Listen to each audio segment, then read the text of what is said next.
Hi, everyone, and welcome to today's session. I am Nihan Munir. I'll be your moderator for the day. As you may know, this is the last week of the internship, and we are keeping the best for last. Today's speaker is a very special speaker to me personally and to, I guess, all the active volunteers of SPE. As you know, we usually start by reading the biography of the speaker. I could actually go by heart and introduce this person. This person is an incredible person, an amazing woman, very accomplished. She's a role model to me personally and to a lot of girls out there. I just want you to pay extra attention to her. She has been in the industry for decades. She has amazing experience and she has a lot to give. And if you don't pay attention, you'll regret it later. Take it from me. Also, I would like you to go and follow her on social media. You'll benefit a lot. So let me introduce her to you. Today's speaker is Maria Capello. Maria is a renowned leader in the energy sector, expert in reservoir management and talent development and diversity and inclusion. She was the first woman to supervise seismic crew in the jungles of Venezuela to advance a career that spans 3 continents, shaping her characteristic, insightful, and multicultural perspective. Maria Angelo is an executive consultant at KOC, Kuwait Oil Company, in charge of strategic initiatives in North Kuwait Asset. She has published 87 technical articles and is the lead author of 2 books, Monitoring and Sponsoring, Key to Success, 2020. And the next book that I have read personally, and it's great, it's Learned in Trenches, Insight on Leadership and Resilience, in 2018. She will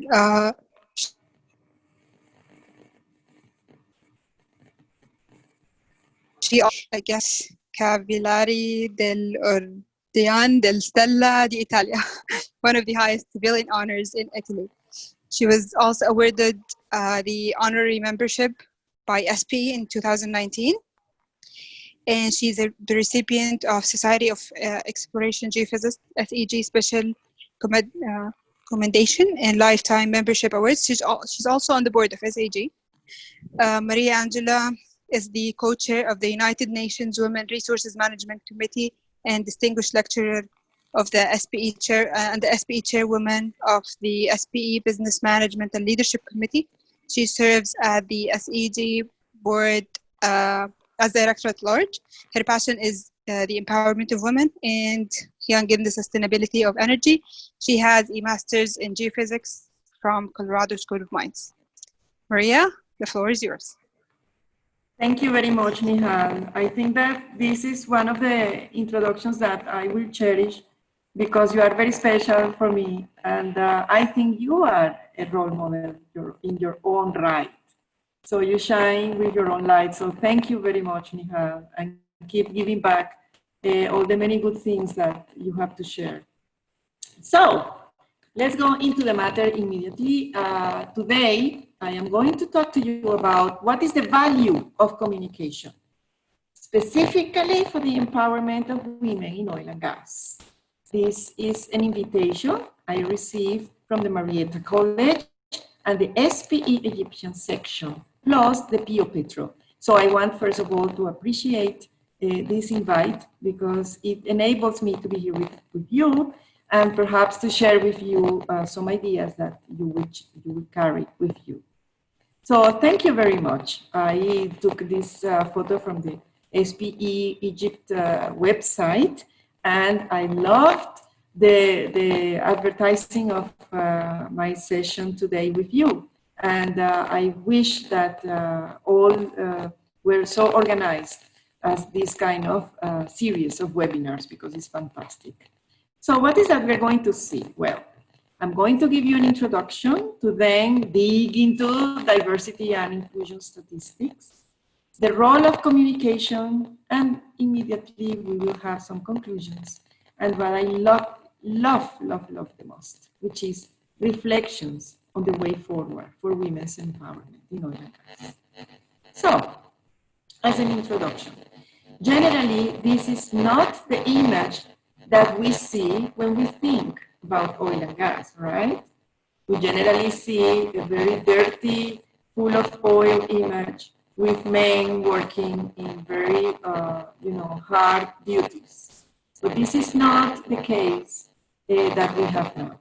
And that is because there is a lot of technology nowadays, and women are working in the oil industry since decades. So this could be your normal photo. And I am very proud of this photo because these are two young petroleum engineers from KOC, the company that I am currently working at. And before we start, I just want to raise in you some awareness about how we are culturally different, because that has a lot to do with the way with which we handle, diversity and inclusion. So in many ways, what we do is that when we think about the world, we think about a map, but a map of the world that is as big as this without any descriptors, or perhaps even worse, without any names. And I am particularly referring to the names of the countries. So if I were to tell you as a greeting, Assalamu alaikum, Ana Maria Capello, you would know I am from the Arab region, hopefully, inshallah, if I pronounced well, right? But probably I made a few mistakes in pronunciation. But the thing is that if I ask you, okay, go ahead and draw me a map of Egypt, of Masseria, right? So you know exactly where is Egypt and how to draw the map. If somebody asks me if I can draw the map of Italy or Venezuela, I can certainly draw it even with precision because I know it by heart, right? The thing is that if I ask you to draw a map exactly of Kazakhstan or maybe Niger or Tanzania, maybe you don't know and you start, looking at some help because what we know best is where we are. It's not that we know everything in the world. And why is that? Because we are very culturally driven.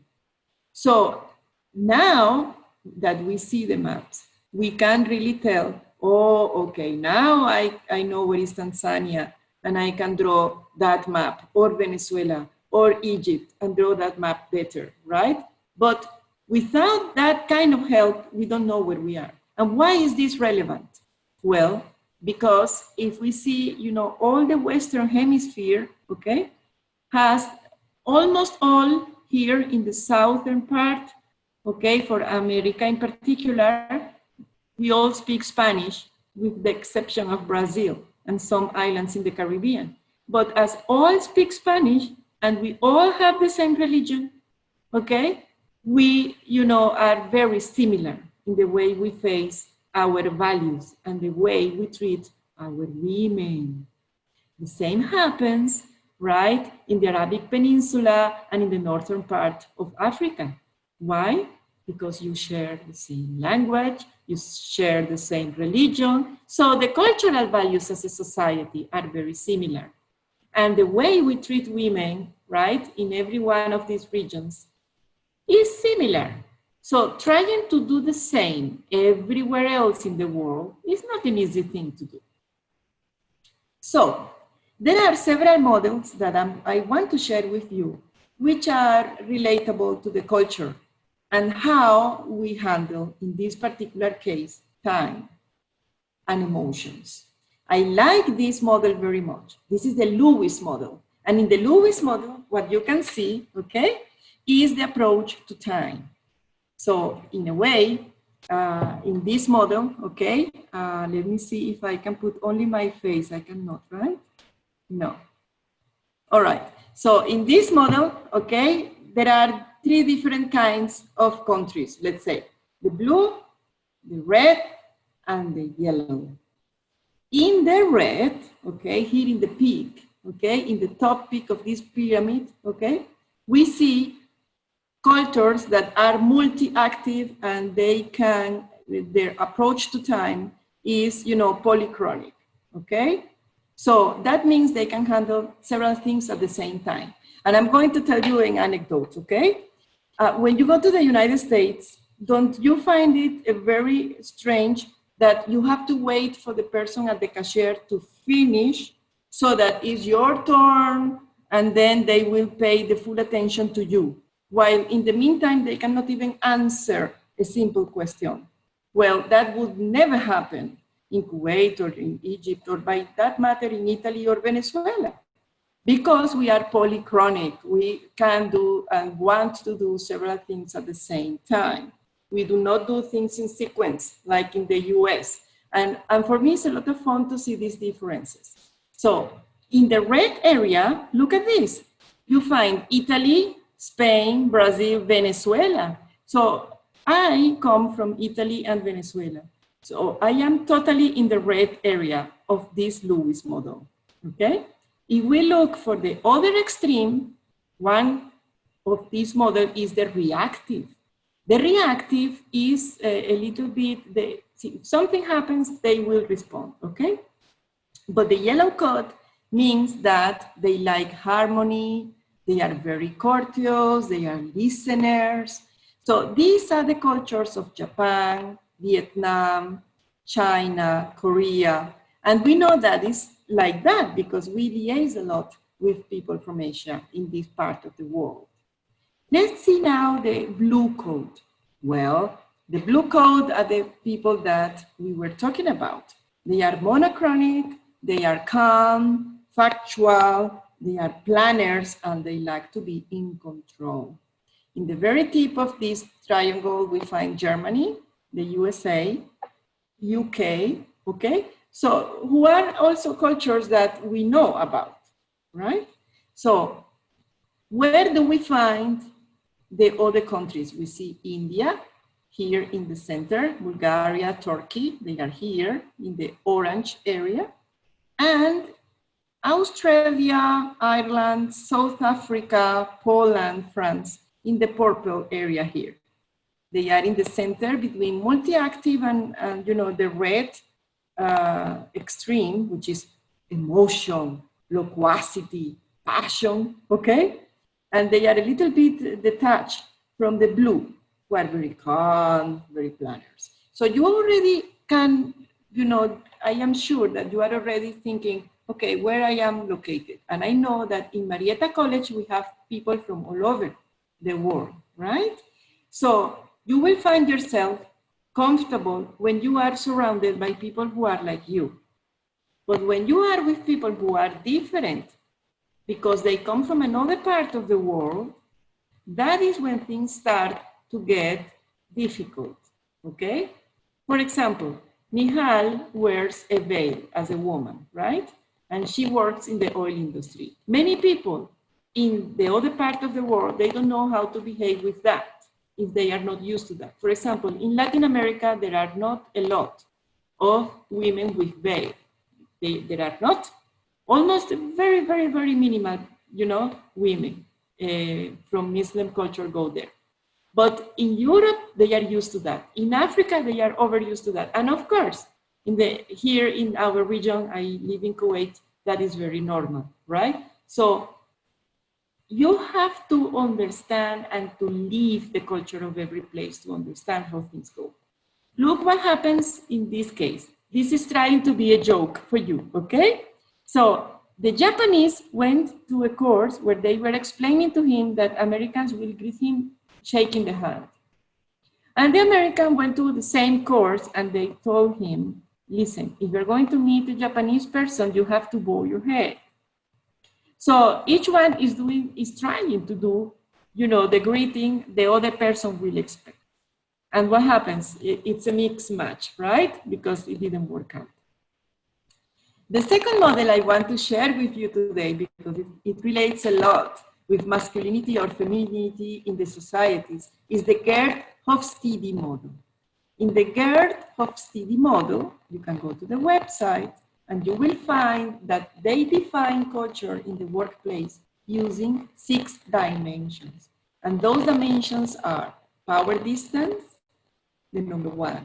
Individualism or collectivism, I mean, how individualistic is a society or how much they care about the collective, benefits. The item number 3 is that relation between masculinity or femininity. I mean, how much, very masculine or feminine is the society. Number 4 is how much they tolerate the uncertainty or how much they avoid the uncertainty that they don't like. Or they are, some societies are more used to uncertainty. The 5th is the long term and short term. Are they able to see long term or short term? Yes or no? And the 6th is the indulgence in that society. So I have plotted, okay, in that website, the 4 countries that relate to me. Kuwait, because I have lived in Kuwait for 14 years. My family is from Italy. My whole family, I cook Italian. I pray in Italian. My numbers are in Italian, right? I mean, my culture is Italian. But I was born and I grew up in Venezuela. And I studied and live in the United States. So these are the 4 countries that define who I am. So when I am in Kuwait, look how individualistic is this society. Kuwait is not individualistic. They like to care about the community. So if I am like now in Kuwait, do I behave individualistic? No, like if I was in the US. Look at the US, 91% individualistic. Italy, 76% individualistic. No, when I am in Kuwait in relation to the sense of community, I behave more like a Venezuelan because Venezuelan is even more, let's say, so what the noise, yes, comes and goes. Sorry about the noise. In Venezuela is very, very much collective, the approach to the society. Let's take another example. When I am in Kuwait, there is not at all any long-term vision. Italy is very, very active about being planners and having a long-term plan. So when I am in Kuwait, do I behave like an Italian? No.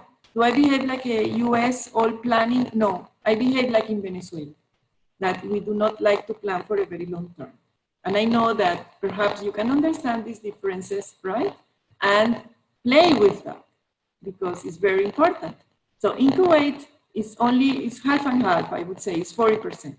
In the US, it's very, very driven by masculinity, just as in Venezuela and Italy, which is 70%. So in a way, this society in Kuwait is very much in more respect of women than in the Venezuela, Italy, and USA, as per this model. So, as who invited me was the SPE Egypt, I retrieved specifically the profile of Egypt because I thought you may want to take a look at it, right? So, in terms of masculinity or femininity of the society, it says that it is also very similar to Kuwait in half and half, okay? You also do not, are very, very used to handle uncertainty, okay? But as it happens with Venezuela and Kuwait, Egypt does not like to engage in long-term orientation. Everything is short-term, immediately, and is not very individualistic, is a very, community-driven society. There is a lot of respect for power, for the leaders, okay? 70. It's a very high value for that. So, after we know where we are, I want to share with you a photo I took in 2019. I love this photo for several reasons, and I will explain you why. I think this photo reflects the culture, okay, of the country, in particular Kuwait. I took this photo after we finished a project that I was co-chairing, and I was the champion of that project with the managers of several assets in Kuwait. When I invited them and the team leaders to take a photo, okay, we took this photo looking down. And I want you to pay attention. Where are the women in the photo? Can you notice where are the women? They position themselves, okay, separated, let's say, from the group, okay, here. So they are all Kuwaitis, and they were, like separated from the group. My colleagues, the managers, were standing near me in the center of the picture. And it's easy to recognize the Kuwaiti by the way they are dressed with the national dress, right? So they came, almost all of them, in front of the photo. And where are the people from India and Syria and USA and UK, and there is somebody from Venezuela, from Pakistan and other countries? They position themselves in the back. So when you see this photo, okay, you can notice that I tend to blend very easily with men or women, with authority or not authority. But most importantly, what you have to realize here is that there is something cultural with women that perhaps they do not like or want to merge with the group, okay? And this is not only happening in Kuwait. This happens a lot in the whole region, in Africa and also in Europe, okay? It's not uncommon to see photos like this, in the sense that people tend to align themselves with whomever is their same, equal or same culture. I like this photo for that. So let's take a look now that we understand culture. Let's take a look at some diversity and inclusion statistics, because I think that numbers speak on their own. And what I want to share with you is a context that was recently published, which is the United Nations Development and Progress Report. And it is from 2019, and it is a fantastic report. I love, this is the cover page of the report. You know what are these dots? We are looking at the maps. You can tell I am a geo person because I am fanatic of maps. And these little dots, they represent the diversity. So this is Africa, this is Asia, and this is Europe, right? So the little dots represent the diversity that we have in all the countries of the world. When you see this report, you will find out by numbers, okay, taking a look at the salaries, taking a look at the legislation, analyzing, the income and the work of women and men in oil and gas and other sectors. They develop what is called the Human Development Index. And it is, in general, okay, 0.705 for women and 0.749 for men in this region of the world. With Arab states, they rank next to last. So in that kind of analysis, the first one is Latin America and the Caribbean, then East Asia and the Pacific, Europe and Central Asia, Sub-Saharan Africa, Arab states, and South Asia. If we do nothing, I want to repeat this, if we do nothing, fixing the current gender gap at the current pace will take us 30 years. So do we want to wait 30 years to have parity? I don't think so. So take a look again. I am highlighting Egypt because I was invited by the SPE Egyptian section. And just as an example, I could have taken any country in the world, but I took Egypt because I want to share with you that out of 149 countries, okay, for the Global Gender Gap Index, Egypt ranks at the place number 135.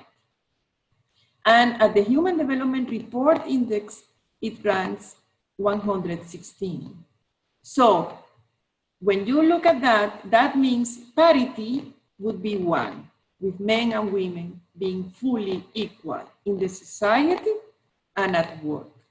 But the score shows you that it is like a little bit above half.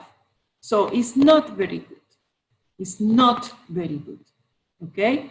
So if you rank 135 out of 149 countries, that means you are in the bottom side, right?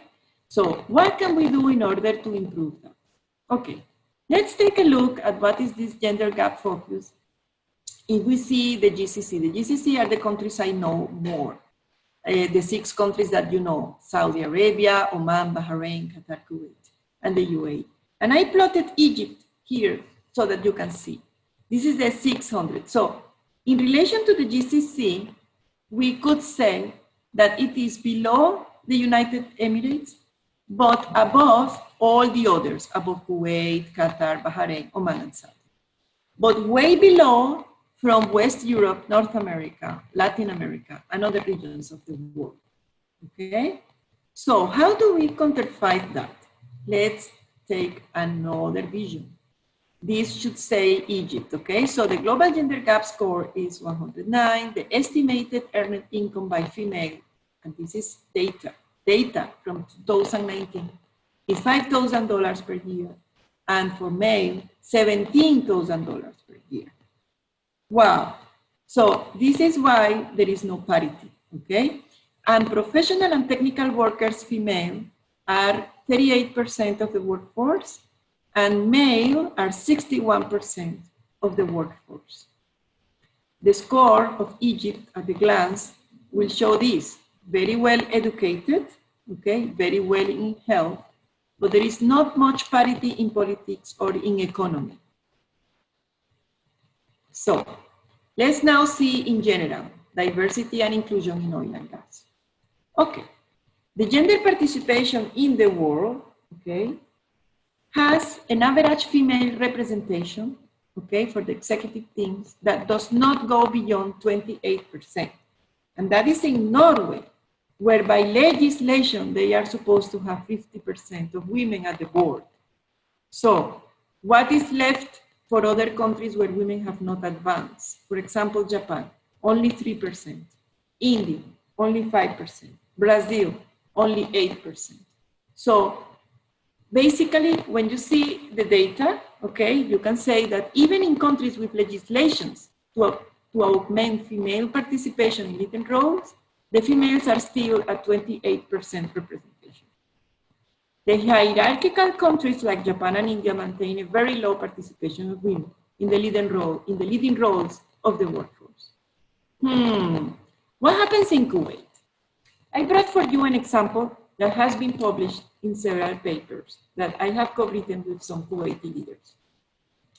And what I want to show you is that the national oil sector of Kuwait is divided in individual companies, segmented if they are up or downstream, okay, upstream or downstream. So the participation of women is in yellow, and you can see that it varies from 8% in PIC, which is the petrochemical, to almost parity, I mean, practically 50% in the headquarters, which is Kuwait Petroleum Corporation, KPC. Now, yes, there is this difference, but what companies in Kuwait are more important to analyze parity? You may say, well, those that contain the most number of employees. And I have plotted also for your information, the female workforce in the K companies. These are called K companies because they all start with K, no? So KOC, where I currently work, is this gray area. 53% of all women working in the K companies in Kuwait work in KOC. And the yellow is the refinery, KMPC, in Kuwait. So between the refinery and KOC, we have 3/4 of the female workforce in Kuwait. So when we go back to the participation of women, we will now focus on KOC. So what is the participation? 18%. And we now see the KMPC, and what is the participation of women? 10%. So in a way, we can see that we are far from parity. But this situation is common to all oil companies in the world. So what have been done in Kuwait to empower women? Well, first of all, you have to know that women work in K companies since the inception of the oil sector in their country. And we launched the KOC Professional Women Network in 2009. So it was very pioneer to do something about women in those years. And this was thanks to one of the leaders that was a woman, that was fully endorsed by the CEO of the headquarters.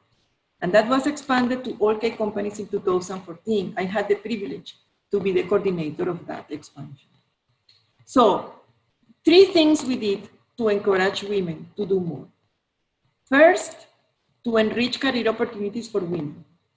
We were able to certify the first 5 women engineers in the refineries. That was done with an exception of the labor law. Second, we did and engaged in an uplifting of the facilities at operations to accommodate for women. Imagine there were no restrooms or prayer rooms for women at the operational facilities. So they were expanded and uplifted in order to include those, not only in KOC, but also in the refineries. And most importantly, because I am convinced that numbers talk, we monitor gender diversity gaps in the succession planning, in the legislation, and in the international assignments that were generally given to men, not to women. So when you highlight the numbers, you can be heard. But the numbers, and what else is important for diversity? Now we go to the beef of this presentation, which is the role of communication. Let me tell you that several companies in the region are very advanced in relation to other, oil and gas companies in the world. Because, for example, the ADNOC group, okay, had a goal to appoint at least 1 female CEO, okay, and 1 young CEO in their group of companies. And they have already appointed 2 CEOs women and 3 young men as CEO. And not only that, but they announced it by Twitter. They announced this, as you can see, on April 25 of 2018 by Twitter. Isn't that revolutionary? I imagine that many other companies would have done a press conference or a press release, an article or an interview. No, ADNOC announced it immediately, real time with Twitter. I admire that. Let's take another example from the region, PDO, Petroleum Development of Oman. This is the power of communication. They constantly produce advertising pieces, or let's call them motivational pieces, like this. For example, this was for the International Women's Day of 2019. And they tweeted, PDO is proud to have a strong diversity and inclusion agenda where petroleum engineers now enjoy a 50-50 gender ratio at the entry level. So in PDO, 1,000 female employees are female, right? So 12% of the total workforce. And 4 women in the PDO Managing Directors Committee make out of 30%. So what they have done is that they have expanded their communication strategies about diversity and inclusion. And constantly they are showcasing the role models and even the young women in their workforce. And I really love this photo. You know why? Because they have at least 1 expat there. And I think that is important to recognize also that we are here supporting the progress of the region. The Kingdom of Saudi Arabia commitment towards gender equality is remarkable, especially in the oil and gas. Their Vision 2030 includes increasing the participation of women in the company by 30%. If you think that in Saudi Arabia, just recently, they gave the women the license to drive, it is remarkable to see that the CEO of Aramco in 2019 tweeted the following: I am not satisfied with the pace of progress for women in the workplace. The energy sector as a whole is in need of a better gender balance. This said by a CEO of Saudi Aramco is amazing, because the whole world thinks that the women in Saudi Arabia are not valued as much as in other countries. But look at the support and the public endorsement they are getting. Now, let's see also the pitfalls of communication. This is the executive leadership team of Qatar Petroleum. And what do you see here? Let's see if I have any question and answers. Yes, what else? Do I have anything in the chat?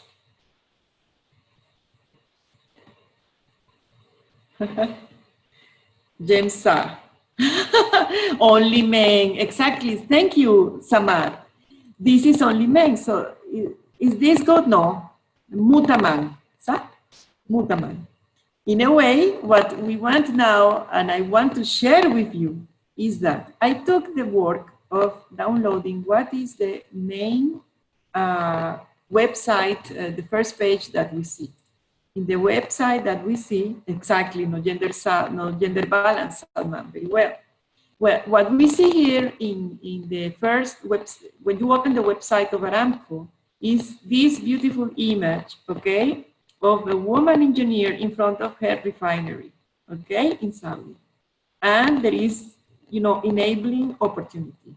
This is something that motivates change, that endorses parity, and that propels women in the oil and gas. When you enter in PDO, there is this woman, she's in her abaya, but she's walking towards, you know, this big sign of PDO, okay?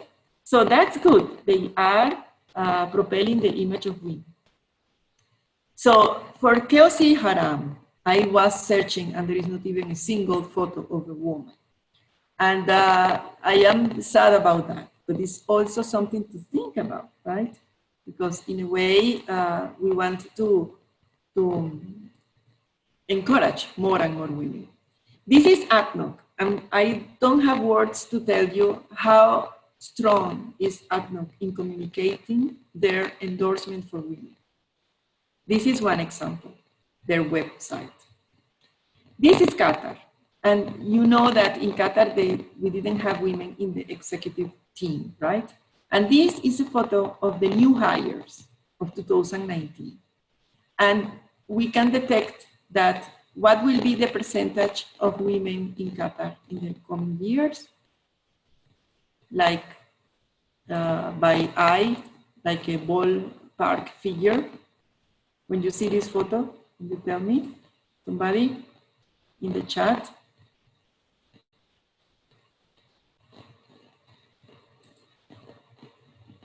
Let's see.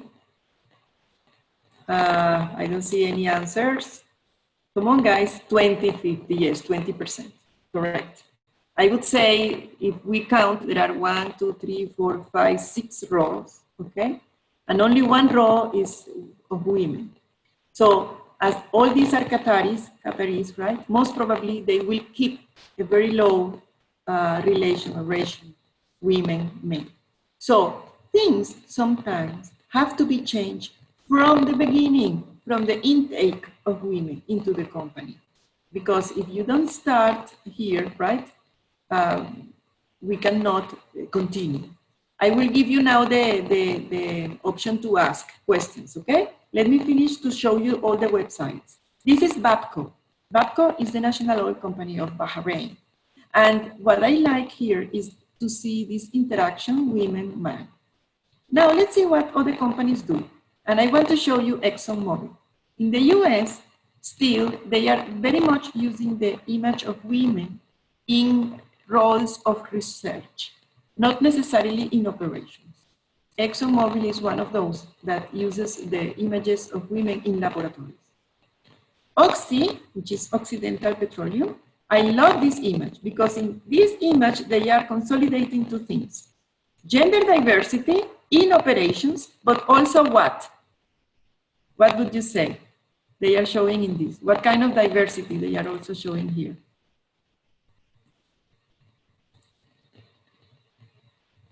What kind of diversity? I am awaiting for your answers in the chat.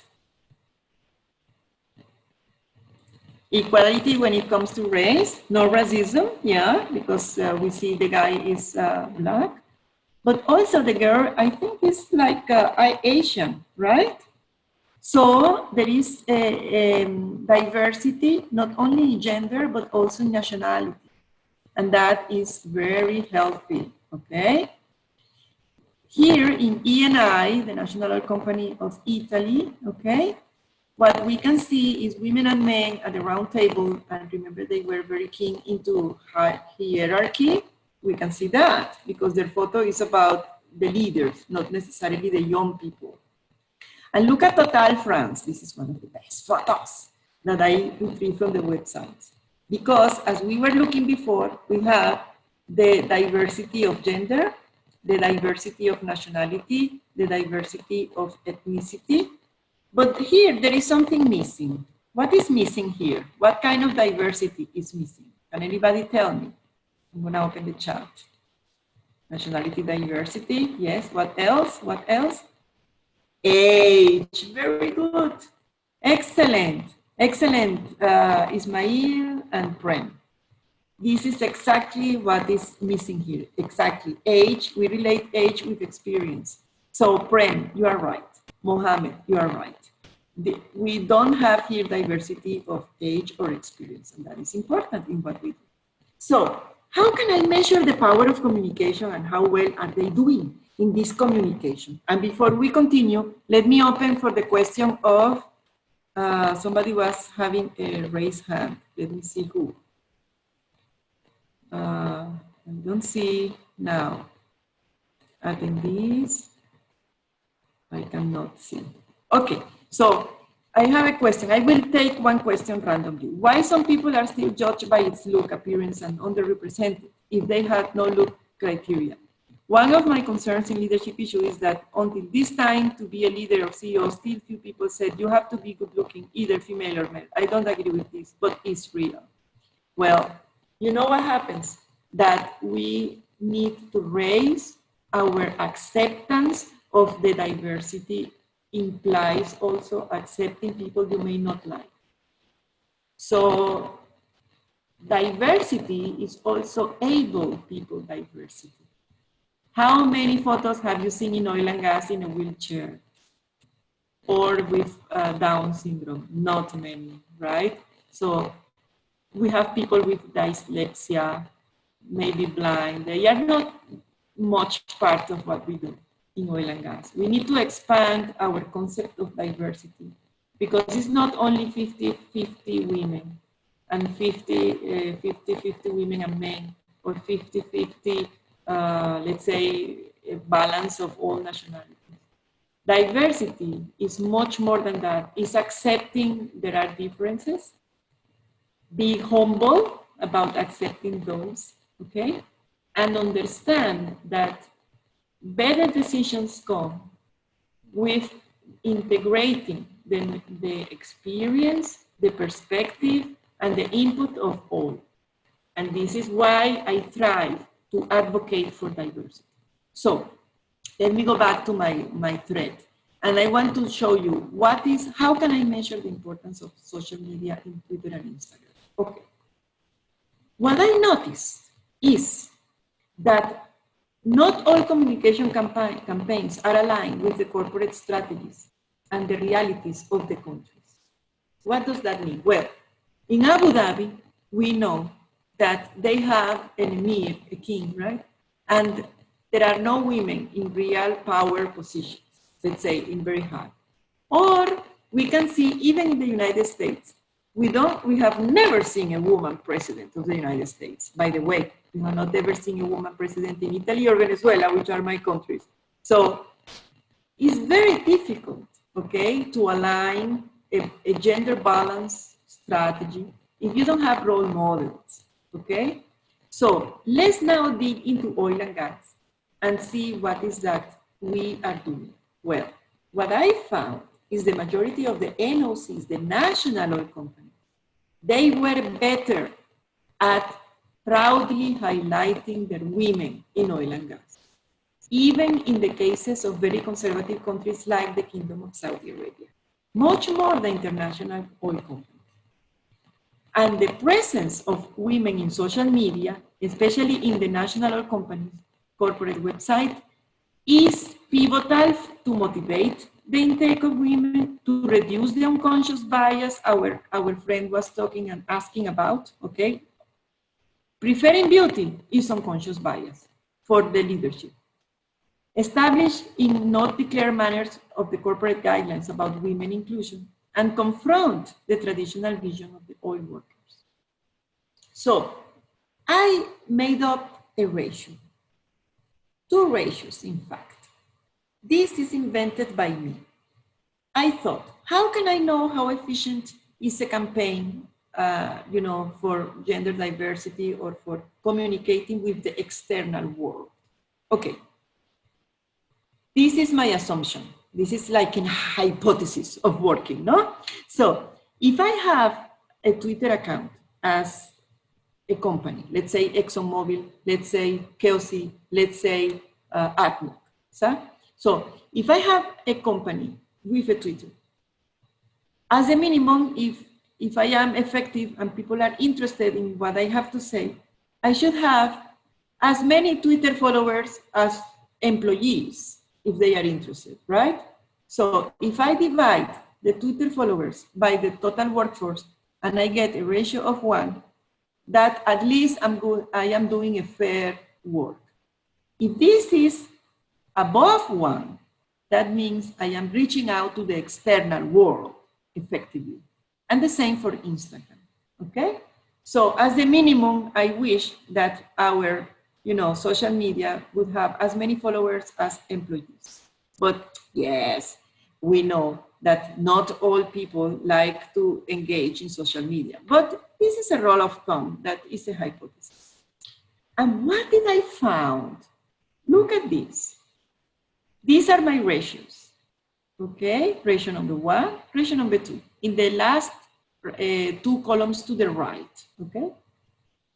I analyzed more than 100 companies and I plotted, the top 12 to show you and to share with you 4 analysis, let's say 4 conclusions that I derived from my research. First, incredibly, the effectiveness of communicating via social media was not relatable to the work size, to the workforce size, because also it was not relatable to if it was a rich country or a poor country. The top 5 companies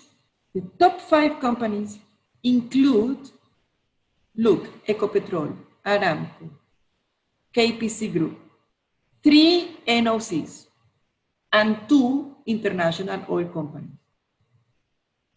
This is amazing, right? And the top 1 doesn't even tweet or posts in Instagram in English, only in Spanish, which is Ecopetrol. Ecopetrol has the better ratio for that. Aramco tweets and Instagrams in both, in English and in Arabic, and they have 1 million followers. Total, 769,000 followers. But the ratios are better for Ecopetrol. Let's see now something different. I want to tell you the engagement ratios. These engagement ratios, okay, tell us several things. The oil and gas audiences as a whole prefer Twitter much more than Instagram. So, as a social media channel. I know that, for example, I prefer Instagram and you probably prefer Instagram because I am certain that I am relating here with millennials and Generation Z. Okay, very young people in my webinar, sure? But you probably prefer Instagram. But the oil and gas, let me see, somebody's chatting something. Thanks for your answer and feedback. I agree with your point. Okay, we are going to read this later, Johannes. Thank you, Johannes.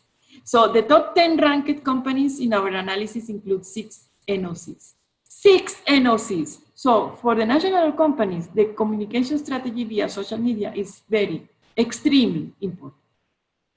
2 NOCs from the GCCs were ranked in the top social engagement scores for Twitter, and KOC at first place for Instagram.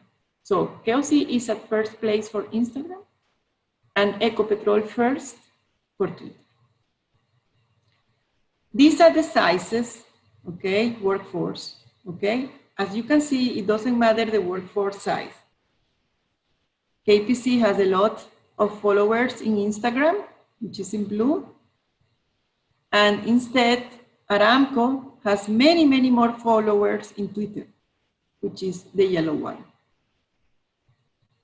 And these are the whole companies, okay, with and without China, because China is, they have so many employees that it's difficult to see the relation. So, if we see the ratios of engagement, there is no pattern, right? So that means that it doesn't matter how big is your company. It doesn't matter. The most important thing is what is that you portray and how do you portray your workforce. So what kind of conclusions we can take about this webinar that we have, you know, advanced together? Well, to implement, if you want to implement step changes, you may want to take as an example, ADNOC and Aramco. And this is striking for many people when I give this presentation in the Western Hemisphere. People are, their eyes are like this. What? How can I follow ADNOC and Aramco? Because they have this idea that they are very old. That is completely opposite. They have taken a bold approach to communicate change. And they have a strong endorsement for women empowerment from the top leadership, from the top. The CEO of ADNOC and Aramco at all times are endorsing women. Number two, how you are perhaps more interested in how to establish a fair and gender neutral promotion system. Maybe you want to take a look at KOC. In KOC, there is a ferocious control on promotions and intake of fresh graduates to avoid preferences for men. And they have had women in operational roles and working roles for more than 30 years. Okay, KOC was the first NOC in the Arab world to have a woman as a deputy CEO. And now ADNOC is the first NOC to have a woman CEO.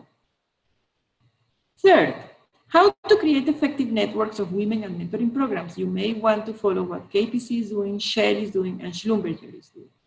They have wonderful initiatives for women and mentoring programs.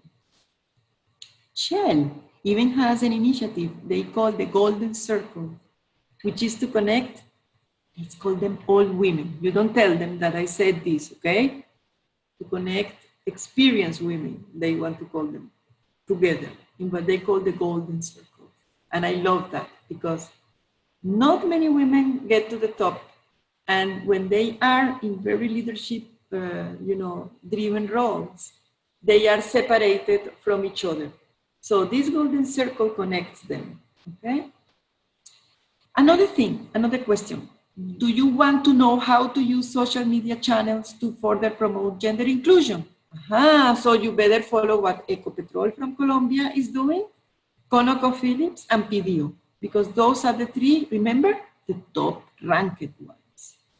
If you want to perhaps improve the way that you portray women in action at operations, you may want to follow and mimic what Occidental Petroleum is doing and Shell is doing. They have wonderful websites and presence in social media for women. These are conclusions that are more general and that I will leave with you. And there are, this is my second conclusions, and these are my 10 factors for women empowerment. You need strong educational systems. You need a visible and continued support from the leadership. You need legislation and government support. I mean, you need enough time for delivery babies, the pregnancy, the maternity leave is called, okay? Breastfeeding, opportunities for scholarship for women equal to men.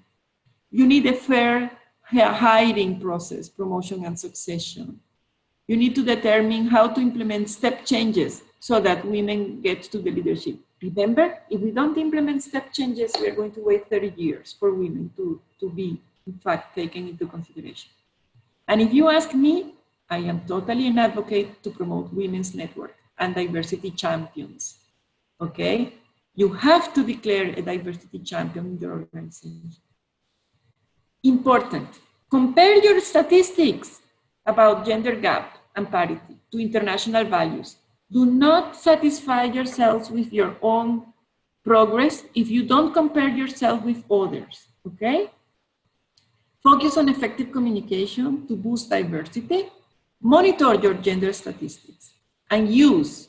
I am never tired of telling you, you have to use, especially the social media channels.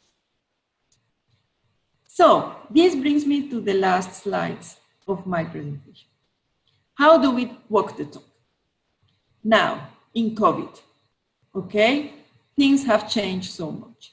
So many women are at home discovering that they are still charged with cooking, with washing, with all this. No, you are still engineers and geoscientists and professionals at home, as at work. Yes, we are mothers. I have 2 daughters myself, but I have a supporting husband and we share the load at home. Remember that the SDGs, the Sustainable Development Goals of the United Nations, emphasize on gender equality. So make sure the strategy of your company is aligned with the SDGs. And if you don't know what SDGs are, I encourage you to take a look at that. I want to appreciate the invitation I received from you guys. I created this mosaic. I think it is a beautiful thing to reflect what we have and at hand. I was invited by people I admire. One of them is Nihal Munir from Egypt, and she has traveled the world showcasing what a powerful person can do, even as young as she is. I think she has propelled change through all her initiatives relatable to the SPE Women in Energy and so many more in, service companies and beyond that. All this colorful image and the strong map of Egypt in color, I hope it conveys my thanks, okay, for this invite. I know my audience is from all over the world, but I don't have words to express to you what I consider to be important.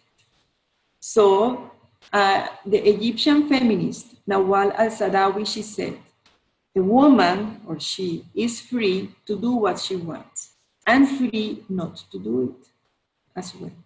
I want you to go away with this. If I were to leave you with a final reflection point, that would be that if you want to measure the progress of communication to empower women, check what is the percentage of women in your workforce. Check what is the percentage of women that return to work after their maternity leave. Check what is the number of harassment or complaints from women. And finally, check how many men are in leadership in relation to the total men, and how many women are in leadership in relation to the total men. I would like to thank Mr. Mohammed Mahmoud Abdel Rahman. He was instrumental for me to be here today. And I also want to recognize the huge and inspirational role that SPE has had in my life. Thank you very much. That ends my webinar today. So, I would like to take some questions. I think I have some of them. Maria, thank you very much for the great webinar. I believe even myself, I need to watch it many, many times. I learned a lot personally from, the well-organized way of looking to this kind of things. So we appreciate being with us today. And let me pick some questions for you. Okay. So the first question from Mohammed Mahmoud is asking, is diversity need to be forced directly to the organization since startup, or it has to be on long-term strategy? It has to be an ongoing strategy, I would say. if you don't consider diversity from the beginning, I mean, when you launch a company, or it will not happen. The long-term strategy starts today, and you cannot advance as a company in this modern culture that we have if you don't include women. Women are half of our society, and they are required in oil and gas. I hope this answers the question. Yes, I have a second question. Someone asking about the appearance. Why some people are still judged based on their appearance, or their clothes, or something like that, and maybe get under respected if they don't, wear professionally or something like that. So, what do you Yeah. think? Well, what I can tell you is that in many ways, life is not fair. It has never been fair. And since antiquity, well-looking people had kind of more chance and were admired by the rest of the society. It is up to us with our everyday work and respect for the people who are diverse that we foster inclusion. I always say that the most important part of diversity and inclusion is the I, not the D. In D&I, the most important part is the I, the inclusion. Because counting the numbers and understanding the percentages of people is not enough. You have to make them feel included. So, is everybody beautiful and everybody elegant and everybody fitting a Western standard of beauty? No. So it is up to us to make sure that we recognize, first of all, our own inner beauty, okay? And then when you feel satisfied and self-confident yourself, you can energize others, I'm sure. Okay, I have a third question. Someone Yes? asking, what do you think, how to solve the problem of sexual harassment for women inside work environment? Yeah. Well, there are several ways to do that, and thank you for the question. I think that is one of the most important questions I have received today. Sexual harassment exists, and there is no way you can deny it. So one way to solve it is, first of all, you have to enable some sort of way to channel the harassment complaints. So may that be an office of HR in charge with that to receive the complaints, or may that be done online and ensuring anonymity if that is the case, or if you have to provide your name, you have then to demonstrate that you are doing that in good faith, right? Because it's very easy also to accuse somebody of sexual harassment and ruin a life. So what serious companies do is that they have an office generally called a harassment complaint office or an ombudsman office where employees can freely go, women and men, because there is also sexual harassment for men, and they can go and complain about it. The complaint will be handled by an external agency to the company because, of course, if you are part of the company, you don't want, you may or not believe a sexual harassment complaint because you know the employees, and many times you cannot believe who are the harassers. So these complaints are handled by external companies that will assess the matter, and dependent on the severity of the harassment, they will liaise with other organisms, like including police, if that is the case. Could be simply as a psychological support as well for the person that has been harassed. But definitely there are two conditions for this to work. First, that you feel safe, that you will, if you denounce, if you pinpoint there is a sexual harassment going on over you, you will not be penalized yourself. And second, that there is a mechanism for you to convey the message to the leaders. about a situation that is not proper. The companies and the organizations have to have a declaration of anti-harassment policy. If your company does not have that, I encourage you to speak with human resources and ask, when is that going to happen?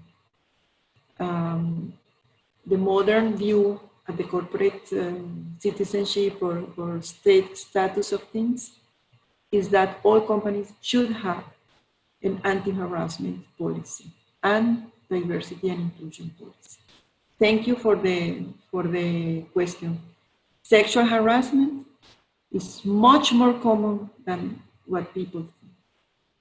And it happens also in mentoring and sponsoring situations. You have to be aware of that, especially if you are a woman or perhaps a young man, good looking. You have to be aware you can be a prey. So keep your relations at work very professional. Remember, a mentor or a sponsor is not necessarily a friend. It's just a work liaison. And it's good to be friendly, but perhaps not overly friendly, because things happen. And I have been long enough in this industry to know how much women could suffer because of sexual harassment situations. Thank you for the question. It takes courage even to ask the question. Thank you. Okay, so the last question for today is someone asking, who is responsible for the women empowerment inside a company or in general? The company or? In general, I mean. I would say that the society is responsible for women empowerment. And when you understand that, that is the power of working in multinational companies, okay? So, sorry for that. I think that when you work in multinational companies, that is the way where you can minimize the issues about diversity and women empowerment. You understand it's important, and you go away from cultural issues. Maria, thank you very much for accepting our invitation today, and we cannot wait to August to have your next webinar with us, and have a wonderful evening. Thank you. Many thanks. Goodbye. Goodbye. Bye.